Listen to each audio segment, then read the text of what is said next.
If his name suddenly appears on your phone after days, weeks, or even months of silence, pause for a moment because what you choose to do next matters far more than you might realize. That small message has the power to pull you backward quickly.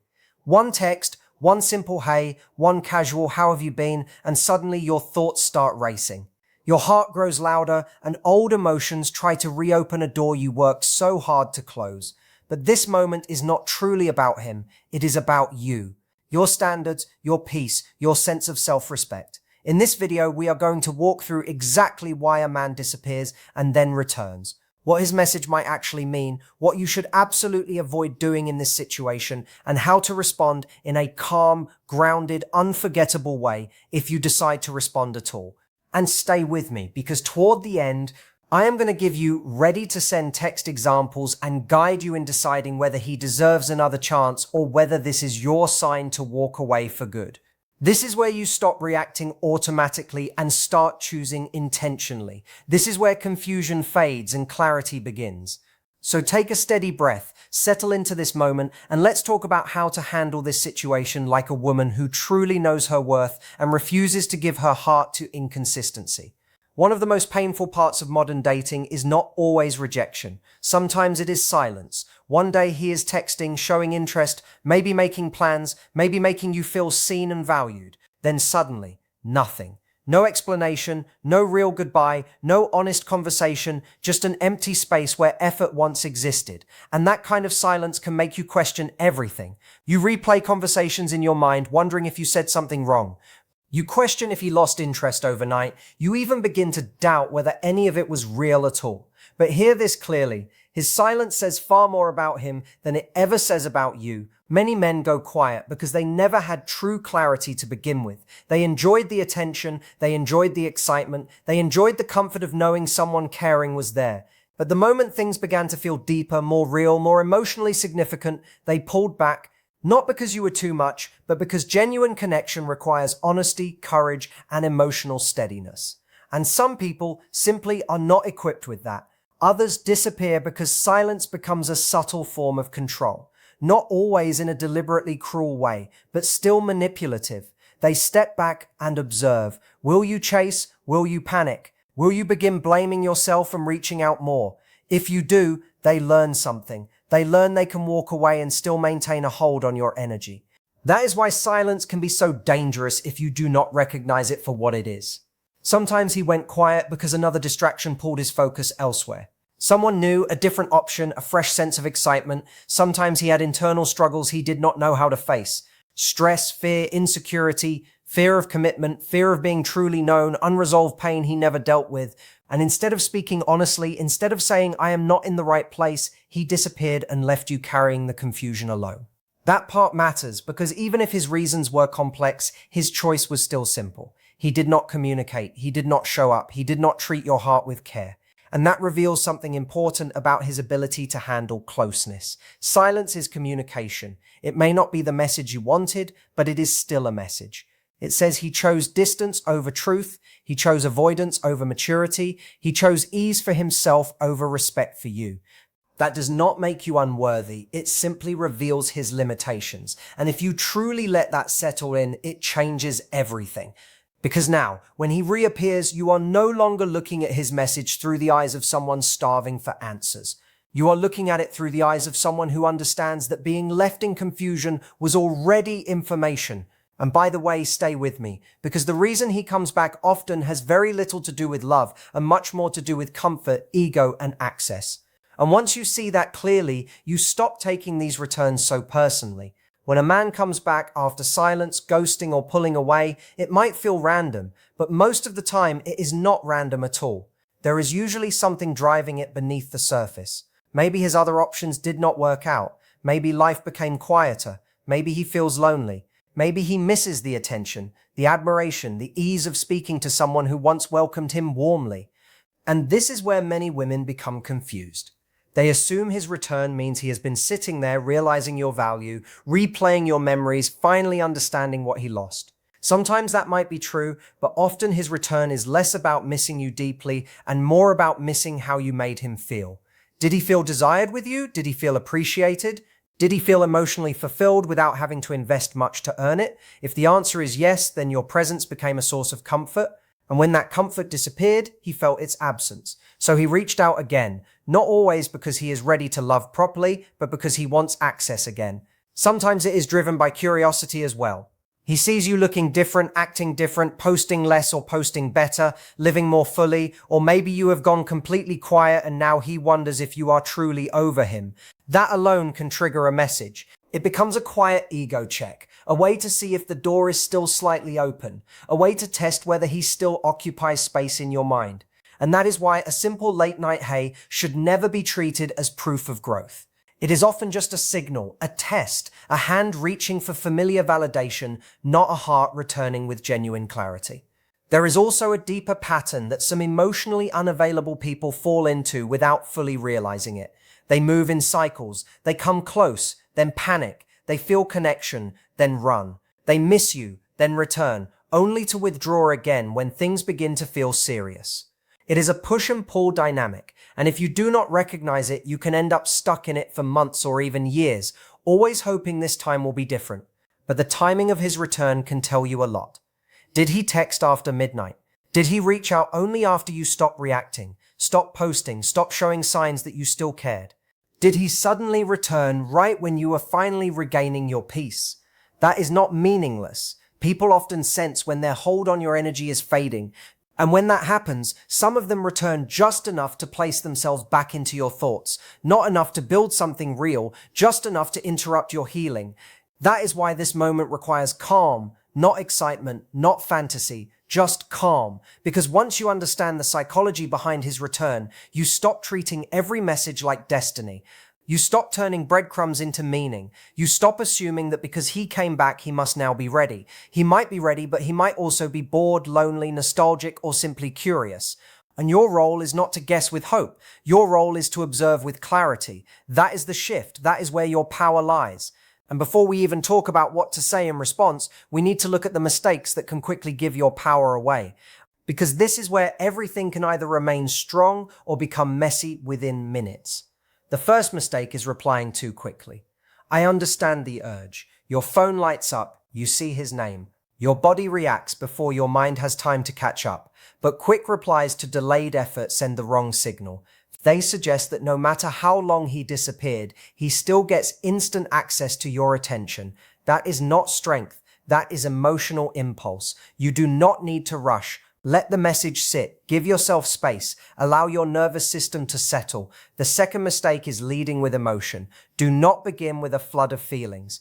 Do not send long messages explaining how confused you were, how hurt you felt, how unfair it all seemed. Your emotions are completely valid. But the first moment of contact is not where you hand over all your emotional vulnerability to someone who has not yet shown they can handle it with care. The third mistake is assuming his message carries deep meaning. A simple hey is not a breakthrough. A miss you is not a commitment. A casual check-in is not evidence of change. Many people send low-effort messages simply to see if they still can. That is why you cannot overinterpret the first text. The fourth mistake is getting lost in nostalgia. This one is powerful because memory can be selective. You remember the chemistry, the laughter, the tension, the promise, the way it felt when things were good. But you forget the anxiety, the waiting, the inconsistency, the overthinking, the silence. Nostalgia can soften the past in ways that are not accurate. Be mindful of that. A highlight reel is not the full experience. And one more thing, if your intuition tightens the moment you see his message, listen to it. That quiet inner voice has earned your trust. Another mistake is trying to prove your worth in that moment, trying to show him you have changed, trying to impress him or win him over again. That is not your role. Your worth is not something you need to demonstrate on demand. It is something that should already be recognized and respected without you having to perform for it. The moment he returns, suddenly you feel the urge to show him how much you have evolved, how well things are going for you, how unaffected you seem, how incredible your life looks now. But the truth is, if you are performing your worth for him, you are still placing him at the center. Genuine confidence does not audition. It does not plead to be seen. It does not say, look how much better I've become. It simply exists. And that is exactly why his return should never become your signal to over-explain, overshare, or overperform. You are not trying to win back someone who mishandled your presence. You are deciding whether they even deserve a conversation at all. That is a completely different position to stand in. Also, do not overlook patterns just because the moment feels flattering. A comeback can feel validating. It can touch the part of you that once questioned whether you mattered, but being remembered is not the same as being valued. Missing your energy for a moment is not the same as being ready to protect your heart. And this is where many women get stuck. They confuse his return with transformation. They assume that because he came back, something meaningful must have shifted. But people do not change simply because time has passed. Real change shows up in accountability, in consistency, in clarity, in effort, in the way someone handles the past instead of acting like it never existed. So if he reaches out and behaves casually, vaguely, or overly charming without acknowledging the silence, do not be flattered too quickly. Slow things down. Pay attention. Let actions speak louder than feelings. Because if you do not, you can easily slip back into a cycle you already fought your way out of once. And if this resonates with you, stay here with me, because now we are stepping into the part that truly matters. How to respond in a way that protects your peace and keeps your dignity completely intact, if you even choose to respond at all. And remember, responding is a choice, not an obligation. The most powerful energy you can bring is calm, neutral, and lightly detached. Not cold, not rude, just steady. You are no longer handing back the same access he once had. You are allowing him to feel that things have shifted now. A simple reply like, "Hey, I wasn't expecting to hear from you. What's going on?" can say a lot without trying too hard. It acknowledges the surprise, it remains composed, and it places the next move on him. You are not reopening the entire past in one message. You are observing. If he actually acknowledges the silence and offers some form of apology or explanation, you still do not need to rush into warmth. You could say something like, "I appreciate you reaching out. The silence caught me off guard, so I've been focusing on myself. What made you decide to message now?" That response is strong because it does several things at once. It acknowledges the gap, it keeps the tone mature, and it places responsibility back where it belongs, on him. If he is serious, he will respond with clarity. If he avoids it, jokes his way around it, becomes defensive, or gives a vague excuse, that tells you everything you need to know. You do not need to force honesty out of anyone. Simply give them the space to show you who they are. And when you respond, do not pour out your emotional history immediately. Do not tell him how much you missed him. Do not admit that you were hoping he would come back. Do not offer your vulnerability before he has demonstrated consistency. Let him earn that depth. Let him show whether he is here for something meaningful or simply testing the waters for an easy return. That pause, that calmness, that measured tone, that is what shifts the entire dynamic. Power does not always appear loud or dramatic. Sometimes it looks like restraint. Sometimes it looks like taking your time. Sometimes it looks like choosing not to respond at all. If his message feels lazy, unclear, or like a breadcrumb, silence may be your strongest answer. Because not every message deserves access to your energy. Not every return deserves your attention. And if you do respond, the goal is not to sound emotional or reactive. The goal is to sound grounded, clear, self-respecting, and present. You are no longer responding from the version of yourself that lived in confusion. You are responding from the version of yourself that understands peace is valuable, and not everyone earns access to it. That also means avoiding mixed signals. If you are interested, let it be careful, not eager. If you are not interested, let it be kind, not apologetic.